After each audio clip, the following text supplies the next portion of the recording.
Quando se casaram, meus pais moraram em uma pequena casa em Kentwood. Minha mãe não era mais sustentada pela família dela, então meus pais eram bem pobres. Eles eram jovens, minha mãe tinha 21 e meu pai, 23. Em 1977, tiveram meu irmão mais velho, Brian. Ao se mudarem daquele pequeno lar, compraram uma pequena casa popular de 3 quartos. Depois que Brian nasceu, minha mãe voltou a estudar e se tornou professora.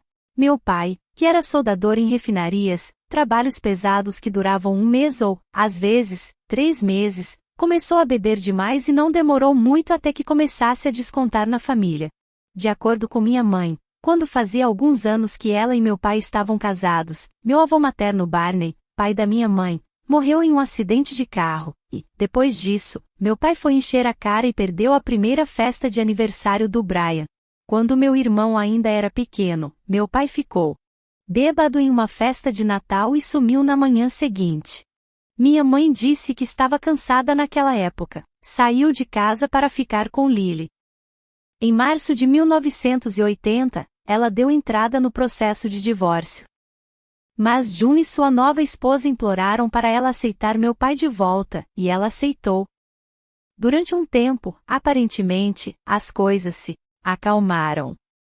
Meu pai trocou de emprego e abriu uma empresa de construção. Então, depois de muita luta, também abriu uma academia. Se chamava Total Fitness e transformou alguns homens da cidade, inclusive meus tios, em fisiculturistas. A academia ficava no estúdio à parte da nossa propriedade, ao lado de casa. Inúmeros homens musculosos entravam e saíam da academia, flexionando os músculos na frente dos espelhos sob as luzes fluorescentes. Meu pai começou a se dar muito bem. Em nossa pequena cidade, ele se tornou um dos homens mais endinheirados. Minha família servia, em nosso jardim, cozido de lagostim. Dava festas malucas e dançavam a noite toda. Sempre presumi que o ingrediente secreto para ficarem acordados a noite toda era anfetamina, já que era a droga preferida na época. Minha mãe abriu uma creche com a irmã dela, minha tia Sandra. Para consolidar o casamento, meus pais tiveram um segundo bebê, eu. Nasci em 2 de dezembro de 1981. Minha mãe nunca perdeu a oportunidade de recordar que o trabalho de parto foi excruciante e durou 21 horas. Eu amava as mulheres da minha família. Minha tia, Sandra, que já tinha 2 filhos, teve uma gravidez surpresa aos 35 anos, minha prima Laura Line. Com apenas alguns meses de diferença, Laura Line e eu éramos como gêmeas e também melhores amigas. Laura Line sempre foi como uma irmã para mim, e Sandra era uma segunda mãe. Ela tinha muito orgulho de mim e sempre me encorajava. E mesmo que minha avó Jean tenha morrido muito antes do meu nascimento, eu tive a sorte de conhecer sua mãe, minha bisavó Lexi Pierce. Lexi era incrivelmente linda, sempre se maquiava, com a pele muito, muito branca e com os lábios muito, muito vermelhos. Ela era fodona, e ficou mais à medida que envelhecia. Me disseram, e não foi difícil de eu acreditar, que ela tinha se casado 7 vezes. 7. Obviamente, ela não gostava do genro June, mas depois que a filha dela, Jean, morreu, Lexi não se afastou e cuidou do meu pai e dos irmãos dele, e depois dos seus bisnetos também. Eu e Lexi éramos muito próximas. As lembranças mais vívidas e felizes que tenho de quando era criança são de momentos que passei ao lado de Lexi. Fazíamos festas do pijama, só nós duas. À noite, ela me mostrava as maquiagens que ficavam em sua penteadeira. De manhã, Lexi preparava um café da manhã gigante. A melhor amiga dela, sua vizinha, ia nos visitar e ouvíamos as lentas baladas dos anos 1950 da coleção de vinis da Lexi. Durante o dia, eu e ela tirávamos sonecas juntas. Uma das coisas que eu mais amava era adormecer ao lado da Lexi, sentindo o cheiro do seu pó facial e do seu perfume, e ficar ouvindo sua respiração se acalmar até ficar rítmica e regular.